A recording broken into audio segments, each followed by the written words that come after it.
नमस्कार, आप सभी का स्वागत है। मैं आपका दोस्त और होस्ट सुदेश राजस्थानी। बीते कुछ दिनों से एक बहुत ही वायरल चर्चा का विषय बना हुआ है बीकानेर। वैसे तो चर्चा का बाजार हमेशा गर्म रहता है, परंतु इस बार बीकानेर तथा कथित शेरनी की वजह से काफ़ी चर्चा में रहा है। हम यहाँ पर तथा कथित इसलिए बोल रहे हैं क्योंकि जिस शख्स के लिए ये शब्द यूज किया गया है उस शख्स को ही नहीं पता कि उनकी बाज़ार में क्या चर्चा हो रही है। लोग उनको फॉलो कर रहे हैं और कुछ लोग उनको अनफॉलो कर रहे हैं। फॉलो और अनफॉलो का ये किस्सा तो बहरहाल इस इन्फ्लुएंसर के जीवन में चलता ही रहता है, चाहे वो कोई भी इन्फ्लुएंसर हो। परंतु बीते कुछ दिनों से एक ऐसा चर्चा का विषय बना जिससे पूरे राजस्थान में हड़कंप मच गया। यहाँ पर आज हम दो अलग अलग पॉइंट की बात करना चाहेंगे, एक शेरनी की और दूसरा उस शेरनी की जिसकी मां ने संजो कर के इस लायक बनाया कि वो बीकानेर की एसपी है। जी हाँ, दो शेरनियों की यहाँ पर बात हो रही है। एक वाकई में शेरनी है जो बताती नहीं है कि वो शेरनी है, और एक हकीकत में ही शेरनी नहीं है परंतु वो चिल्ला चिल्ला करके बता रही है कि वो शेरनी है। दोनों में अंतर कितना साफ है ये आप देखेंगे। एक उस शेरनी की बात कर रहे हैं जिनका नाम तेजस्विनी गौतम है। वो बीकानेर की एसपी है और मैं उनको अच्छे से जानता भी हूँ, इसलिए कहता हूँ कि एक वो शेरनी है जिसको माँ ने बनाया है, परंतु वो दहाड़ दहाड़ के ये नहीं बताती कि वो शेरनी है। यहाँ पर दोनों ही महिलाओं की बात हो रही है और दोनों ही महिलाओं के अंदर एक तथाकथित शेरनी और एक हकीकत की शेरनी। जब इन दोनों शेरनियों की बात आती है तब अधिकांश युवा लोग उस शेरनी की बात करते हैं जो न तो वर्दी से शेरनी है और न ही जीवन से शेरनी है। लेकिन आज उस शेरनी की भी हमें बात करनी चाहिए जो बीकानेर में आने के बाद में शांति का प्रतीक बनी है। ऐसे न जाने कितने क्रिएटर होते हैं जो आपत्तिजनक रील बना करके सोशल मीडिया का उपयोग करते हैं, परंतु ऐसी कई ही शेरनियाँ होती है जो उस पर कार्यवाही करती है। तेजस्विनी गौतम ने बिना डरे, बिना झिझके, बिना रुके और बिना किसी के दबाव में आए एक ज़बरदस्त कार्रवाई की है। और जो तथाकथित शेरनी है उनका ये कहना है कि ये सिर्फ और सिर्फ एक गुड़ था।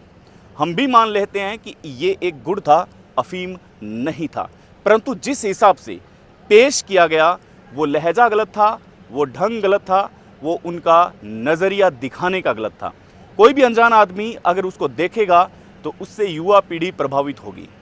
आपने गुड़ की वो रस भरी चस्कियाँ तो ज़रूर ली है, लेकिन क्या आपने ये सोचा कि आपकी इस हरकत की वजह से कई ऐसे लोग हैं जो इसका उपयोग भी करेंगे, और न जाने ऐसी कितनी लड़कियां हैं जो अपने घर में रील्स बनाती है।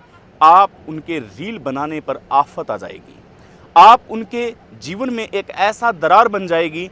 आपने कभी सोचा कि आपकी वजह से न जाने कितनी लड़कियों का रील बनाना बंद हो जाएगा? क्या आपने ये भी सोचा कि जो आप कर रहे हैं वो आपके 3.5, 4 लाख, 5 लाख जो भी आपके फॉलोवर हैं, क्या वो आपको फॉलो नहीं करेंगे? उन्हें इस बात का मेंशन नहीं किया गया था कि जब आप वो गुड़ की चुस्कियां ले रहे हैं वो गुड़ था या कुछ और था, और ना हम इस पे जाना चाहते हैं। हम इस मुद्दे पर पहुंचना ही नहीं चाहते, और न हम ये बताना चाहते हैं और न हम ये दिखाना चाहते हैं कि उसमें वास्तविकता की स्थिति क्या थी। परंतु जब आपने ये किया तब आपको क्या ऐसा नहीं लग रहा था कि आपको कई ऐसी लड़कियां हैं जो फॉलो करती है? कई लड़कियों का जीवन खराब हो सकता है, कई लड़कियों की हंसी बर्बादी का कारण बन सकती है। इसलिए एसपी ने जो किया, जो पुलिस प्रशासन का वरिष्ठ तबका रखने वाली एक दमदार लेडीज़ है, अगर वो कोई काम करती है तो वो काम प्रशासन के नाक के नीचे होता है, लोगों के नाक के नीचे होता है, समाज की नाक के नीचे होता है। कोई भी चोरी छुपे काम नहीं होता। फॉरेंसिक लैब की आप बात करते हैं कि हमारी बॉडी की आप जांच कर लें, तो वैज्ञानिक तथ्य आपको भी पता है, उतना वैज्ञानिक तथ्य प्रशासन को भी पता है। इसलिए मैं कहता हूं कि आज हम दो शेरनियों की बात करेंगे। आप कौन सी शेरनी को पसंद करते हैं ये आप पर तय करता है। दोनों शेरनियों की कहानी आपने अब तक सोशल मीडिया पर पढ़ी होगी, सुनी होगी, देखी होगी, लेकिन क्या आपने एक सच्ची शेरनी को सपोर्ट करने का सोचा? क्या आपने ये नहीं सोचा कि तथाकथित शेरनी युवा पीढ़ी को खराब कर रही है? ऐसा हम नहीं कह रहे हैं, बल्कि पुलिस प्रशासन की रिपोर्ट में ये आया है कि जो दिखाया गया वो बिल्कुल ही गलत था। ये दूसरा पहलू है कि उसके अंदर गुड़ था या क्या था, लेकिन हम कतई इस बात की सपोर्ट नहीं करते हैं कि आप पानी को दारू की बोतल बताएं और युवा पीढ़ी को आप पी करके बताएं और उसके बाद में आप ये बताएं कि जी साहब इसके अंदर तो केवल और केवल पानी था। हमें बदनाम करने की कोशिश की गई है। लेकिन क्या आप एक पल के लिए सोचेंगे कि जिस पानी का आप उपयोग कर रहे हैं, ये कहाँ पर लिखा था कि इसमें पानी की बोतल है? जो आप पी रहे हैं वो पानी था, ये कहाँ मेंशन किया गया था? जब आपकी रील वायरल होती है, कमेंट करते हैं, तब आपको बहुत मज़ा आता है, बहुत आनंद आता है। लेकिन जैसे ही प्रशासन की गाज आप पे गिरती है कि आपने जो इस्तेमाल किया वो एक शराब की बोतल थी और इससे युवा पीढ़ी में संदेश गलत जा रहा है, तब आपकी नींद जागी और नींद जागने के बाद में आप ये बताते हैं कि जी नहीं, ये केवल और केवल पानी था। हमें बदनाम करने की एक साजिश हो रही है, हमें बदनाम करने की एक कोशिश की जा रही है।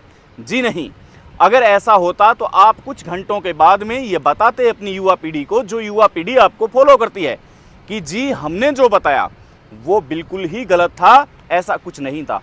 किसी भी सुपर डुपर पिक्चर की हम बात करेंगे, उसके नीचे चेतावनी जरूर लिखी आती है। जब हम किसी दृश्य को बताते हैं कि धूम्रपान कर रहे हैं, ऐसे चलचित्र पैदा करते हैं हम और उसको लोग देख रहे हैं, तो उसके नीचे एक लाइन जरूर आती है कि धूम्रपान सेहत के लिए हानिकारक है। क्या आपने ऐसा मेंशन किया था उसके अंदर? जवाब है नहीं। आज एसपी मैडम की भूरी भूरी प्रशंसा हो रही है, लेकिन क्या आप लोगों ने एसपी मैडम के लिए एक पोस्टर का विमोचन किया? क्या आपने उस मैडम के लिए एक पोस्टर को फैलाया, एक जगह से दूसरी जगह स्थानांतरित किया? लेकिन आज जो हकीकत की शेरनी है, वो शेरनी कहीं ना कहीं दब चुकी है आपकी सोच की वजह से, क्योंकि जो हकीकत में शेरनी है वो तो ये बता ही नहीं रही कि वो शेरनी है। लेकिन जो शेरनी नहीं है, उन्होंने ये साबित कर दिया है कि आप ऐसे सामाजिक में भ्रांतियां पैदा करेंगे और उसके बाद में आप ये बताएंगे कि भाई ऐसा नहीं था, ये ऐसा था। ये दृष्टिकोण आपका है। यहाँ पर दोनों महिलाओं की बात हो रही है। महिला कल्पना चावला भी थी जिसने अपने माँ बाप का नाम रोशन किया, आपने भी रोशन किया, लेकिन आपने किस लहजे, किस तबके और किस लिहाजे में किया, ये पूरी दुनिया आपसे रूबरू है, पूरी दुनिया आपको जानती है। सच्ची बात कहने से न तो किसी को डरना चाहिए और न ही किसी को दबना चाहिए। जो रियलिटी है वो आपके सामने पेश है। दोनों शेरनियों की एक अलग कहानी क्या बयान करती है।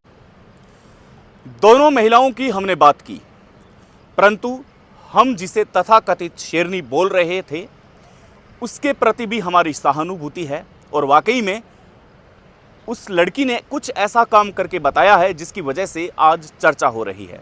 ये बात अलग है कि वो पॉजिटिव हो या नेगेटिव हो, लेकिन जो किया वो कानून का काम है, उसको सज़ा देना। वो कानून का काम है कि किस प्रकार से उसकी निर्दोष एक जांच प्रणाली की जाए। जांच में क्या पाया जाता है उसके बाद में कानून भी अपना काम करे और बताए कि ये लड़की ने क्या किया। लेकिन यहाँ पर आपको बताना चाहेंगे कि एक लड़की के पीछे बेहुदा रील्स बना करके उसका पीछा करना भी गलत बात है। जो उसने किया वो खुद स्वीकार कर रही है कि अगर जांच की जाती है तो उसके बाद में दूध का दूध और पानी का पानी हो जाएगा। परंतु जिस प्रकार से कुछ लोग इस लड़की के पीछे लग चुके हैं, आए दिन रील्स वगैरह डाली जाती है, क्या आपने सोचा कि उनके परिवार की स्थिति क्या होगी? क्या आपने सोचा कि उस लड़की की स्थिति क्या होगी? ऐसा डिप्रेशन में इंसान जा सकता है और उसके खिलाफ भी कार्यवाही की जा सकती है। ऐसे में हम दोनों पहलू को समझने का प्रयास करेंगे और एक लड़की के प्रति हमारी सहानुभूति है और कानून से ये आग्रह है कि एक निष्पक्ष जांच की जाए और ऐसी जो रील्स बना रहे हैं, जो मानसिक टॉर्चर कर रहे हैं, उन पर भी कार्यवाही की जाए। हम उम्मीद करते हैं कि आप इस संदेश को अच्छी भली भांति समझ चुके हैं और हम दोनों किरदारों का धन्यवाद देते हैं कि दोनों किरदारों ने अपनी अपनी जगह रह करके शानदार काम किया है। लेकिन बीकानेर की शेरनी का तो मैं नाम लेना चाहूँगा और वो बीकानेर की शेरनी सिर्फ और सिर्फ एसपी मैडम हो सकती है। बाकी मुझे नहीं लगता कि किसी शेरनी में कोई ताकत और कोई रंग भी है। आप क्या जानते हैं, क्या समझते हैं? ज़रूर कमेंट पिन करके बताइएगा कि कौन हकीकत की शेरनी है। नमस्कार।